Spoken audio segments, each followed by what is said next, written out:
तो बच्चों अब हम स्टार्ट करने जा रहे हैं आपके नेक्स्ट टॉपिक, जिसके अंदर डिस्कशन होने वाली है ग्राफ्स के बारे में। और ग्राफ जो है वो मोशन का इतना इंपॉर्टेंट टूल है, इतना इंपॉर्टेंट पार्ट है कि किसी भी ऑब्जेक्ट के मोशन का कोई भी पैरामीटर, उसका डिस्टेंस, उसका displacement, speed, velocity, acceleration, momentum, ये जितने भी पैरामीटर्स हैं, anything about motion you can easily explained और check और observe from the graphical part। तो आप ग्राफ से भी किसी ऑब्जेक्ट के मोशन को समझ सकते हैं। तो ग्राफ के बारे में जानेंगे और एक्सेलरेशन के बारे में जानेंगे पांडे जी, और बात करेंगे हम इक्वेशंस ऑफ मोशंस, और उसके बाद हम स्टार्ट करेंगे कुछ इंपॉर्टेंट न्यूमेरिकल प्रॉब्लम्स, जिससे आपको आइडिया हो जाए कि इन टॉपिक से जो है हमें कैसे क्वेश्चंस करने हैं, अप्लाई कैसे करने हैं, और जो पिछले साल में जो क्वेश्चंस आए हैं उनको कैसे सोल्व करना है। तो सबसे पहले हम बात करेंगे किसकी, एक्सेलरेशन की बात करेंगे। ग्राफ बाद में पढ़ेंगे। एक्सेलरेशन, जैसे आपने कई बार बोलते हुए सुना होगा कि हमारी गाड़ी एक्सेलरेट कर रही है, रिटार्ड कर रही है। रिटार्ड करने का मतलब है टाइम के साथ स्पीड और वेलोसिटी का घटना, गाड़ी का स्लो होना। व्हेन योर ड्राइवर या व्हेन वी अप्लाई ब्रेक्स, तो गाड़ी रिटार्ड करती है। Negative acceleration is also known as बच्चों रिटार्डेशन। आई बस समझ में, जैसा कि छोटी क्लासेस में पढ़ाया। तो एक्सेलरेशन का मतलब होता है basically it is the rate of change in velocity, कि टाइम के साथ वेलोसिटी में जो चेंज हो रहा है, वो बदलाव हो रहा है, वो कैसे हो रहा है, बड़ा हो रहा है, छोटा हो रहा है, या हो ही नहीं रहा, तो बात करेंगे एक्सेलरेशन। तो acceleration is the final velocity minus initial velocity upon time.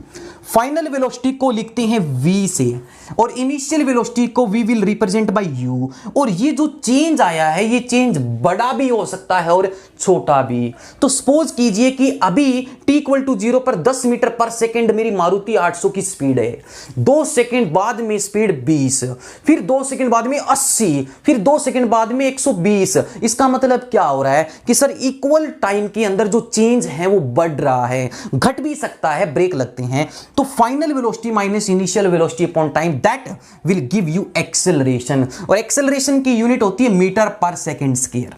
ठीक है, तो बात करेंगे अब हम ग्राफ्स की और न्यूटन सर की इक्वेशंस ऑफ मोशन की। तो बच्चों न्यूटन सर ने हमें जो इक्वेशंस ऑफ मोशन जो दी है, वो फेमस इक्वेशन, जिससे आप किसी भी ऑब्जेक्ट का प्रेजेंट, उसका फ्यूचर, उसका पास्ट, उसके मोशन के बारे में पता लगा सकते हो कि अभी गाड़ी इस वक्त इस चीज से चली है, आफ्टर सम टाइम उसके पास क्या डाटा होगा, क्या डिस्टेंस कवर कर रखी होगी उसने, क्या डिस्टेंस है, ये सारी चीजें आप न्यूटन सर के दिए गए इन 3 फेमस यंत्र से, टूल से फोड़ सकते हो। तो v equal to u plus at, first equation of motion है, you know very well. v final velocity, u initial velocity, a acceleration, t time बच्चों। And the second one is s equal to ut plus half at square, third v square minus u square equal to 2s, and the last equation, ये जो equation है ये अपने आप में important है, इसके ऊपर बहुत बढ़िया क्वेश्चंस आते हैं। This is the distance traveled by any object in a particular second or in nth second। जैसे इसमें 2 तरीके के क्वेश्चंस बनते हैं कि पहले 10 सेकंड में गाड़ी कितना चली, तो टोटल टाइम में डिस्टेंस निकालने के लिए यू विल यूज सेकंड। लेकिन पूछे ठीक 9वें सेकंड में कितना चली, 7वें सेकंड में कितना चली, तो किसी एक पर्टिकुलर सेकंड में निकालने के लिए you will use fourth equation of motion. This is the snth distance traveled in a particular second, u plus a by 2, 2n minus 1। ठीक है बच्चों, अब हम बात करते हैं ग्राफ्स की। तो सबसे पहला ग्राफ है पोजीशन टाइम ग्राफ बोल दो, डिस्टेंस टाइम ग्राफ बोल दो। तो इसमें ऑब्जेक्टिव ये बन सकते हैं कि आपको कोई भी ग्राफ दे दे और नीचे 4 ऑप्शंस जो हैं आपको दे रखे होंगे, बताओ कि ये जो ग्राफ है इनमें से, इन 4 ऑप्शन में से कौन सा ग्राफ के लिए इसमें से जो है वो राइट ऑप्शन है। मतलब ये ग्राफ जो है वो किस मोशन को रिप्रेजेंट कर रहा है, इससे क्या मोशन समझ में आ रहा है। तो डिस्टेंस टाइम ग्राफ बोल दो, पोजीशन टाइम ग्राफ बोल दो। और इससे प्यारे बच्चों एक ऑब्जेक्टिव क्वेश्चन ये भी बन सकता है कि डिस्टेंस टाइम ग्राफ की, पोजीशन टाइम ग्राफ की स्लोप क्या देती है, वेलोसिटी टाइम ग्राफ की स्लोप क्या देती है, इसके अंडर का एरिया क्या देता है। इस पर क्वेश्चंस आते हैं, बेस्ड क्वेश्चन करते हैं। तो एक बात बताइए कि एक गाड़ी है, टाइम यहां पर डिस्टेंस वर्सेस टाइम है, हॉरिजॉन्टल पर तो टाइम फिक्स रहेगा क्योंकि मोशन पढ़ रहे हो। मोशन का मतलब है टाइम के साथ फेरबदल करना, जो है डिस्प्लेसमेंट मूव करना। तो टाइम, तो यहां पर है हमारा टाइम, टाइम इधर है डिस्टेंस वर्टिकल एक्सिस के ऊपर। तो एक बात बताइए, डिस्टेंस और टाइम के अंदर जो लाइन है वो टाइम एक्सिस के पैरेलल है, बराबर है। तो जिस टाइम पर देखा कोई गाड़ी यहां पर थी, उसके बाद में टाइम तो बढ़ता जाएगा, लेकिन टाइम बढ़ने से उसकी पोजीशंस वहीं की वहीं बनी हुई है, चेंज नहीं हो रही है। इसका मतलब ये ग्राफ आपको बता रहा है कि गाड़ी के अंदर कोई डिस्प्लेसमेंट कवर नहीं हो रही है, ऑब्जेक्ट मोशन में नहीं है, object is at stationary position at rest. तो ये पहला रेस्ट को बताता है। दूसरा देखिए कि सर इक्वल टाइम के अंदर इक्वल डिस्टेंस कवर की जा रही है, और याद रख लो जब भी दो लाइन के बीच में स्ट्रेट लाइन ग्राफ आता है वो यूनिफॉर्म स्पीड का ग्राफ होता है, यूनिफॉर्म मोशन का ग्राफ होता है।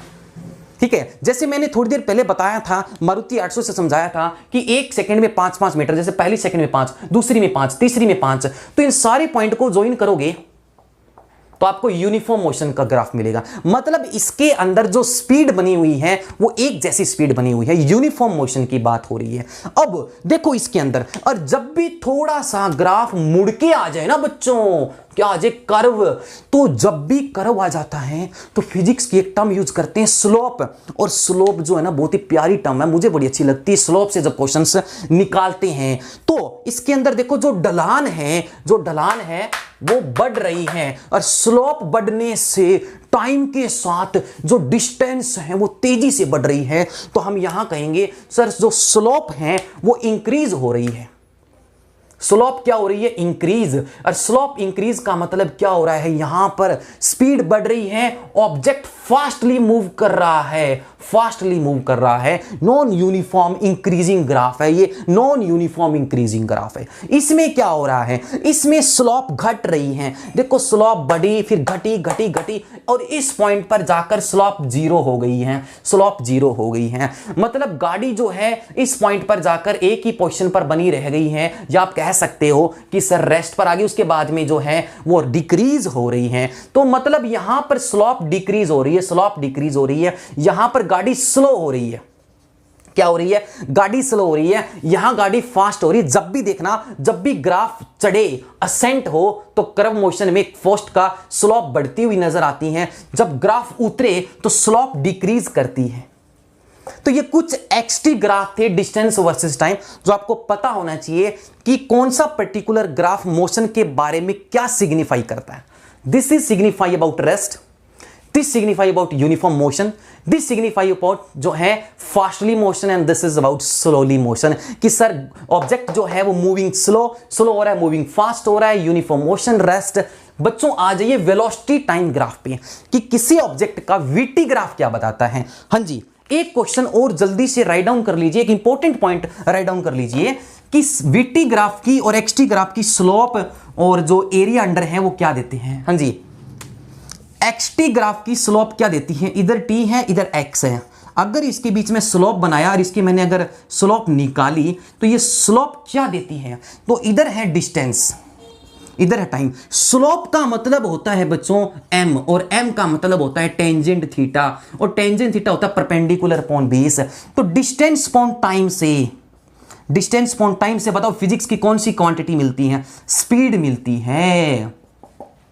तो बच्चों एक्सटी ग्राफ की स्लोप क्या देती है, एक्सटी ग्राफ की स्लोप देती है स्पीड। एक नंबर में क्वेश्चन आपसे ऑब्जेक्टिव में बन सकता है कि the slope of XT graph gives you, and you have given 4 option, distance, speed, velocity, acceleration. क्या, तो आपको बताना है कि सर डिस्टेंस टाइम ग्राफ की जो स्लोप है वो आपको स्पीड देती है। तो बढ़ते हैं बच्चों वेलोसिटी टाइम ग्राफ की तरफ। तो बच्चों वेलोसिटी टाइम ग्राफ में अब इधर जो है डिस्टेंस की जगह वेलोसिटी आ गई, इधर तो टाइम रहेगा ही। अब वेलोसिटी टाइम में लाइन अगर टाइम एक्सिस के पैरेलल है, इसका मतलब आपने जिस टाइम पर देखा कोई ना कोई वेलोसिटी से गाड़ी ट्रैवल कर रही थी, उसके बाद में भी वही वेलोसिटी से ट्रैवल कर रही है, उसके बाद में भी उसी वेलोसिटी से ट्रैवल कर रही है। इसका मतलब क्या हो रहा है, एक्सेलरेशन जीरो है, और गाड़ी चल रही है कांस्टेंट वेलोसिटी से। अरे एक्सेलरेशन जीरो क्यों है भैया, क्योंकि sir initial velocity final velocity same है, तो चेंज जो आएगा एक्सेलरेशन होता है change in velocity upon time, final minus initial upon time, तो एक्सेलरेशन जीरो। इसमें बताइए क्या हो रहा है, सर इसमें इक्वल टाइम में इक्वल चेंज आ रहा है, जैसे 1 सेकंड में 5 मीटर पर सेकंड का चेंज आ रहा है। जैसे यहां पर 5 है, यहां 10 है, यहां 15 है, तो हर टाइम में 5-5 का चेंज आएगा। तो हम कहेंगे यहां पर जो गाड़ी चल रही है वो चल रही है यूनिफॉर्म एक्सेलरेशन से। और गाड़ी कहां से शुरू हो रही है? गाड़ी शुरू हो रही है रेस्ट से। अगर किसी ग्राफ का पोर्शन अगर यहां से शुरू हो तो गाड़ी की जो इनिशियल वेलोसिटी थी वो 0 थी, रेस्ट से शुरू हो रही है गाड़ी। यूनिफॉर्म एक्सेलरेशन का ग्राफ है। बताया था जब भी दो चीजों के बीच में स्ट्रेट लाइन है तो यूनिफॉर्म चीजों का ग्राफ बनता है यहां पे। अब एक बात बताओ, इसमें ग्राफ यहां से शुरू हुआ, इसमें ग्राफ थोड़ा सा ऊपर से, इसका मतलब गाड़ी के पास कोई ना कोई इनिशियल वेलोसिटी है।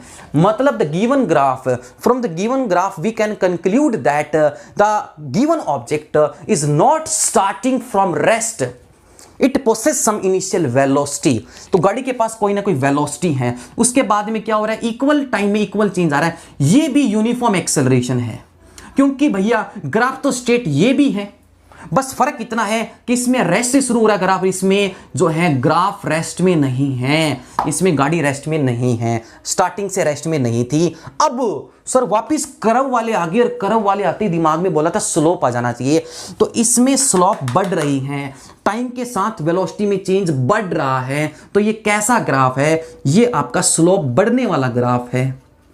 तो इसमें एक्सेलरेशन बढ़ रहा है।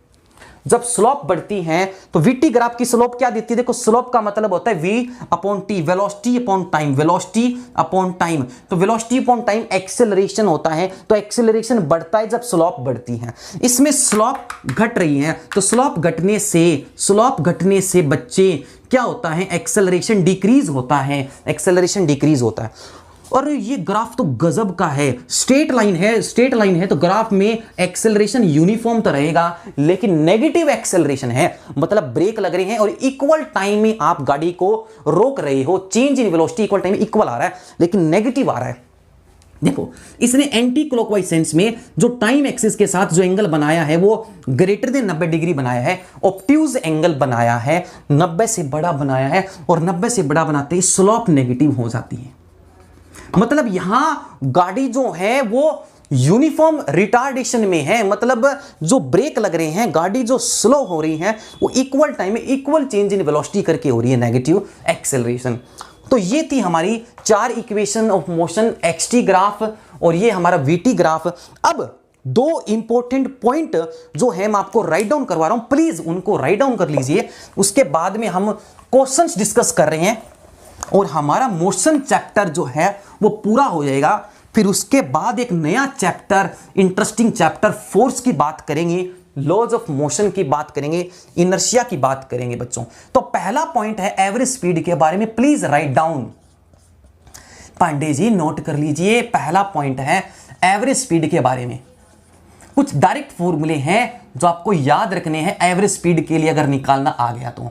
कि सपोज कीजिए कि ग्राउंड है, ठीक है, और उस ग्राउंड के ऊपर यहां से यहां एक ऑब्जेक्ट ने जो जर्नी कवर करी है, वो एस करी है, टोटल डिस्टेंस एस। तो एवरेज स्पीड होती है total distance by total time. तो टोटल डिस्टेंस आपको एस दे दी है और इस टोटल डिस्टेंस को 2 इक्वल पार्ट्स में डिवाइड मार दिया। We divided the total distance into 2 equal parts. तो पहला पार्ट हुआ s/2। भैया सिंपल सी बात है, s के 2 इक्वल इसे करोगे तो s/2 के ही तो बनेंगे। तो यहां से पहला s/2 कवर किया गया v1 स्पीड से, रिमेनिंग s/2 कवर किया गया v2 स्पीड से। तो बताइए एवरेज स्पीड का डायरेक्ट फॉर्मूला क्या होगा?